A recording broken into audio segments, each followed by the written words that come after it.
Hi viewers, welcome to our channel. ప్రస్తుతం మనతో పాటు దాము బాలాజీ గారు సీనియర్ జర్నలిస్ట్ ఉన్నారు. వారితో ఒకసారి మాట్లాడదాం. సార్ నమస్కారం సార్. నమస్తే.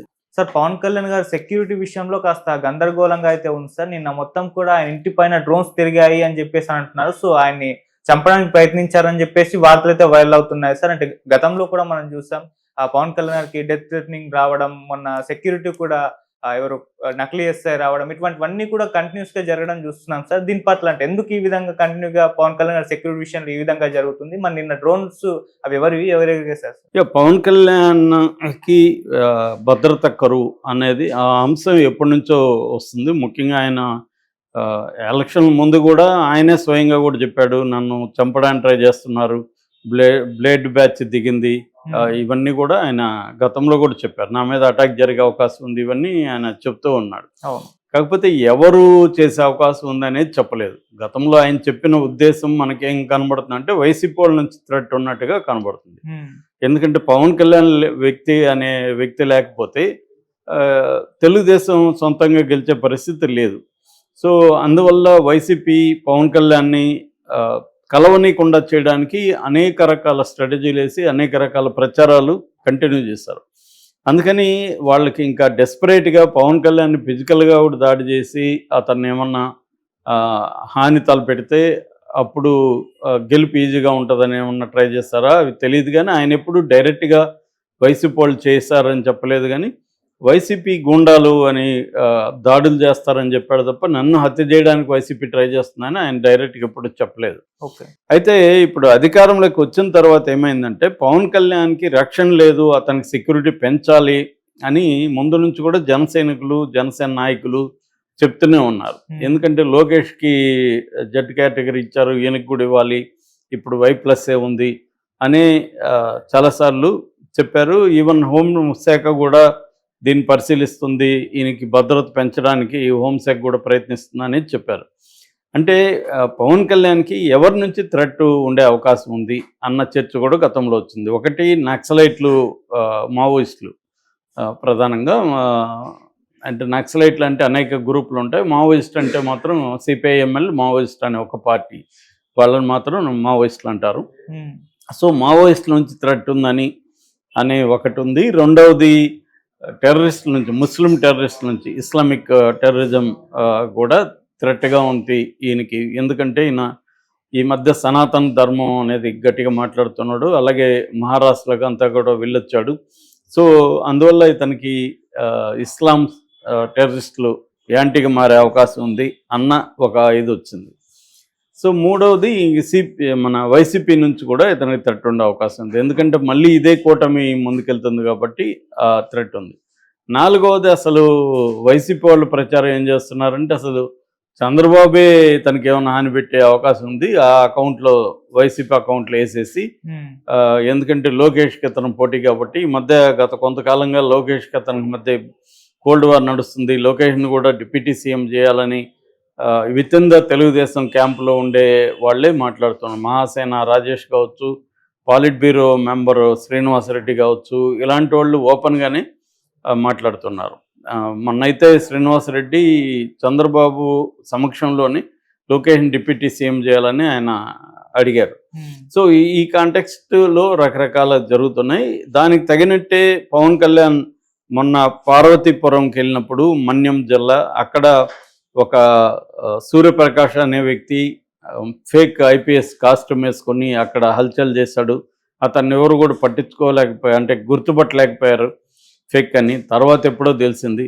సో నిజంగా అతను ఏమైనా హాని చేయదలుచుకుంటే హాని చేసి ఉండే అవకాశం కూడా ఉంది. సో అది ఎలా సాధ్యమైంది అంటే, ఇంత భద్రత ఇవన్నీ చెబుతున్న వాళ్ళు ఒక డిప్యూటీ సీఎం కాన్వాయ్లోకి ఎట్లా ఒక ఫేక్ IPS వచ్చాడు? దీని మీద ఇప్పటివరకు ఏమీ అనౌన్స్మెంట్ కూడా లేదు. విచారణ జరిపిస్తున్న ఇదంతా అనిత చెప్పింది తప్ప దీని మీద ఏమీ ప్రజలకి ఏం చెప్పాలనేది వాళ్ళు ఇప్పటికి కూడా చెప్పలేదు. ఇక రెండవది, మొన్న బుక్ ఎగ్జిబిషన్కి ఇనాగ్రేషన్కి వెళ్ళాడు విజయవాడలో. ఆ టైంలో పవన్ కళ్యాణ్ వెళ్ళినప్పుడే పవర్ పోయింది.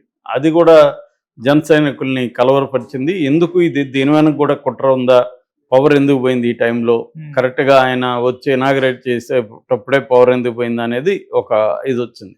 ఇప్పుడు రీసెంట్గా నిన్న మంగళగిరి ఆయన క్యాంప్ ఆఫీసు, అక్కడే రెసిడెన్స్ కూడా అక్కడ డ్రోన్స్ ఒక 2 డ్రోన్స్ ఆ ఇంటి మీద ఎగిరాయని చెప్పి జనసేన నాయకులు చెప్పారు. ఇమ్మీడియట్గా డీజీపీకి, గుంటూరు ఎస్పీకి, కలెక్టర్కు వాళ్ళు చెప్పారు. ఒక టీము వచ్చి మొత్తం పరిశీలించారు. కాకపోతే పోలీసులు దాన్ని ఇంకా నిర్ధారించట్లేదు, అది నిజంగా డ్రోన్సేనా లేకపోతే ఇంకేమన్నా చూసి వీళ్ళు అనుకున్నారు. ఎందుకంటే చాలా ఎత్తులో ఉన్నాయని చెప్తున్నారు. ఇవాళ డ్రోన్స్ చాలా పవర్ఫుల్గా ఉంటాయి. అసలు కంటికి కనిపించని ఎత్తులో కూడా డ్రోన్స్ ఇవాళ, ఎందుకంటే వార్ఫేర్లో డ్రోన్ టెక్నాలజీ అనేది బాగా పెరిగింది మనకి. అందువల్ల ఈవెన్ అన్మానెడ్ డ్రోన్స్ కూడా దూరం నుంచి కూడా రిమోట్లో ఆపరేట్ చేయొచ్చు. సో అలాంటిది ఏమన్నా జరిగాయా అంటే డ్రోన్స్ మామూలుగా ఎందుకు వచ్చి ఉండొచ్చు, పవన్ కళ్యాణ్ ఇంటిని దానంతా రెక్కీ చేయడానికి వచ్చాయా, మొత్తంగా అసలు ఆ ఇంటి మ్యాప్, పరిసరాలు దీనంతా కూడా పరిశీలించి సమాచారాన్ని కలెక్ట్ చేయడానికి వచ్చాయా, లేదో అటాక్ చేయడానికి వచ్చాయా? ఎందుకంటే ఆ టైంలో పవన్ కళ్యాణ్ ఉన్నట్టుగా లేదు. పవన్ కళ్యాణ్ దృష్టికి కూడా తర్వాత తీసుకెళ్ళామని చెప్తున్నారు. ఏదేమైనా పోలీసులు దీని మీద అయితే దృష్టి సారించారు. అంటే మామూలుగానే పవన్ కళ్యాణ్ ఒక్కొక్కసారి ఏదో ఒక సంచలనానికి తెరతీస్తూ ఉంటాడు. తను ఎప్పుడు ఏంటంటే లైమ్ లైట్లో ఉండడానికి పవన్ కళ్యాణ్ ట్రై చేస్తుంటాడు.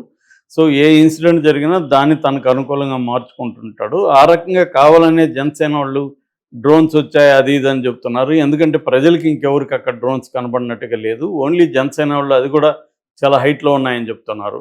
సో దీన్ని ఎలా నిర్ధారించుకోవాలి? మామూలుగా అయితే కింద అయితే మనకి సీసీటీవీలో అవి కనిపిస్తాయి. ఇప్పుడు స్కైలో ఉన్నాయంటే దాన్ని ఎలా నిర్ధారించుకోవాలి, వచ్చాయా లేదా అనేది? ఎందుకంటే మనకి గుర్తుంటే చంద్రబాబు అక్కడ జైల్లో ఉన్నప్పుడు కూడా రాజమండ్రిలో జైలు పైన డ్రోన్స్ ఎగిరాయని వార్తలు వచ్చాయి. కానీ పోలీసులు దానంతా కొట్టిపారేస్తారు, రాలేదని ఫైనల్గా. సో ఏంటంటే ఒక్కోసారి వీళ్ళు వార్తలు నిలవడానికో లేదా ప్రతిపక్షాలని ప్రత్యర్థుల మీద నిందవేయడానికో ఇలాంటి చెప్తుంటారనేది కూడా ఒకటి ఉంది. ఏదేమైనా దీన్ని నిజంగా డ్రోన్స్ వచ్చాయా లేకపోతే వచ్చాయని వీళ్ళు కావాలని చెప్పి దీన్ని ఒక సంచలనంగా మార్చి పవన్ కళ్యాణ్కి భద్రత పెంచడం కోసం జనసేన వాళ్ళు ముందు నుంచి కూడా ఇట్లాంటివి రకరకాలు ట్రై చేస్తున్నారని చెప్తున్నారు. ఆ మధ్య కూడా ఒక వ్యక్తి, అజ్ఞాత వ్యక్తి ఫోన్ చేసి పవన్ కళ్యాణ్ చంపేస్తానని బెదిరించాడు అన్న వార్త కూడా వచ్చింది. సో అది కూడా ఏమి ఫైనల్గా ఏమి తెలియదు. ఇప్పటి వరకు ఏంటంటే చంద్రబాబుకు కూడా బాధ్యత ఉంది. ఎందుకంటే ఇన్ని రకాలుగా జరుగుతున్నప్పుడు దీని మీద సమగ్ర విచారణ జరిపించడం, అసలు పవన్ కళ్యాణ్ భద్రతకు సంబంధించిన రివ్యూ చేయడం, ఎందుకు ఇలాంటివి జరుగుతున్నాయి పవన్ కళ్యాణ్ విషయంలో అనేది ప్రకటించాల్సిన అవసరం అయితే ఉంది. ఎందుకంటే ఈ మధ్యకాలంలో ఇలాంటి వార్తలు ఎక్కువ వస్తున్నాయి కాబట్టి పవన్ కళ్యాణ్ భద్రతకు సంబంధించి చంద్రబాబు దీన్ని ప్రభుత్వమే దీన్ని తీసుకొని చేయాలి. సో పవన్ కళ్యాణ్ కూడా దీని మీద ఏమి ఇప్పటివరకు తన భద్రతకు సంబంధించి అతను కూడా ఎక్కడ మాట్లాడలేదు గట్టిగా. కానీ రేపొద్దున మాట్లాడడానికి కూడా గ్యారెంటీ లేదు. పవన్ కళ్యాణ్ ఏంటంటే కరెక్ట్గా టైమింగ్ చూసి కొడతాడు. సో అందువల్ల రేపొద్దున నాకే భద్రత లేదు అన్నాడు అనుకో, అది ఇంకా పెద్ద ఇబ్బంది అవుతుంది. ఎందుకంటే శాంతి, లా అండ్ ఆర్డర్ అనేది చంద్రబాబు దగ్గరే ఉంది శాఖ. ఆల్రెడీ ఆయన గతంలో అనిత మీద కూడా ఆయన గట్టిగానే మాట్లాడాడు హోం శాఖ మీద.